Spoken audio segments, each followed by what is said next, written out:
சேரன் சிரிச்சுக்கிட்டே வீட்டுக்குள்ளே வராருங்க. அதை பார்த்து சோழன் பாண்டியன் பல்லவனுக்கு ஒன்றுமே புரியலைங்க. அண்ணனுக்கு என்னாச்சுன்னு பேசிக்கிறாங்க.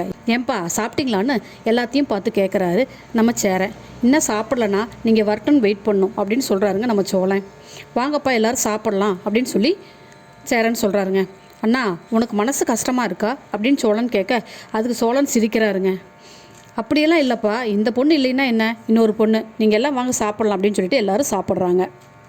சேரன் சந்தாவை நினச்சி பார்த்து சிரிக்கிறாருங்க. எல்லாத்துக்கும் சேரன் பண்ணுறதை பார்த்து வினோதமாகவும் கொஞ்சம் பயமாகவும் இருக்குங்க. அண்ணனுக்கு ஏதாவது மனநிலை சரியில்லாமல் போச்சா அப்படின்னு தெரியலையே அப்படின்னு நினைக்கிறாங்க.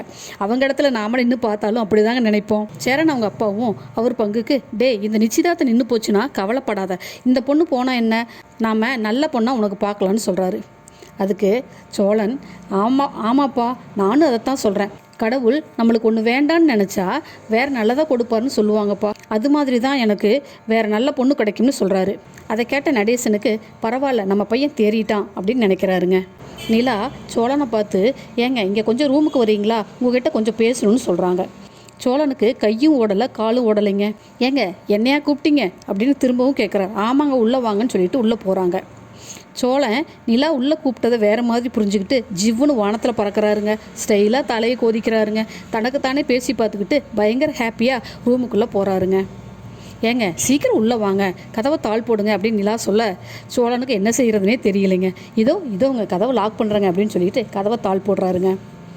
நிலா சோழன்கிட்ட, சேரன் அண்ணாவுக்கு இப்படி ஆயிடுச்சேங்க, சரிங்க நீங்கள் தூங்காமல் இருந்து அண்ணனை பத்திரமா பார்த்துக்குங்க, அண்ணன் மனசு சரியாமல் நைட் எங்காவது கிளம்பி போயிட போகிறாருங்க, சரிங்களா அப்படின்னு சொல்கிறாங்க நம்ம நிலா. சோழனுக்கு அட இதுக்கு தான் இந்த பில்டப்பா அப்படின்னு கதவை திறந்துக்கிட்டு நொந்து நூடுல்ஸாக வெளியே போகிறாருங்க.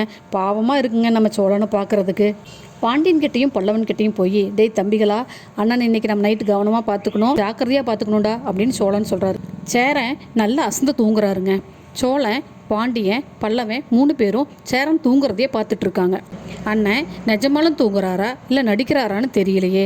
3 பேரும் ஆளுக்கு கொஞ்ச நேரம் மாற்றி கண்ணு முழிச்சு பார்த்துக்கலாண்டா அப்படின்னு சோழன் ஐடியா கொடுக்குறாரு. ஆனாங்க நம்ம சோழன் நிலா கூப்பிட்ட உடனே அப்படியே ஒரு பயங்கரமான ரொமான்ஸ் மூடுக்கு போவார் பாருங்க. அது கண்கொள்ளா காட்சியாக இருந்ததுங்க. சோழனும் சந்தாவை நினச்சி சூப்பரான கனவுல இருப்பாருன்னு நினைக்கிறோங்க. இனிமேல் வரக்கூடிய எபிசோட்ல எல்லாம் சந்தா சோழன் ரொமான்ஸ் தாங்க சூப்பராக இருக்குன்னு நினைக்கிறேங்க. சந்தாவுக்கும் சோழன் கூட கல்யாணம் நடந்தால் அனீஸும் சந்தோஷப்படுவாங்க, நாமளும் சந்தோஷப்படுவாங்க. சந்தாவோட சேரன் ரொமான்ஸ் பண்ணுறது இவங்களுக்கெல்லாம் தெரியாமல் அண்ணனுக்கு ஏதோ ஒன்று ஆகி போச்சோ அப்படின்னு ஒரே கவலையாக இருக்கும்னு நினைக்கிறேங்க. சரி வெயிட் பண்ணி பார்க்கலாங்க. Thank you friends.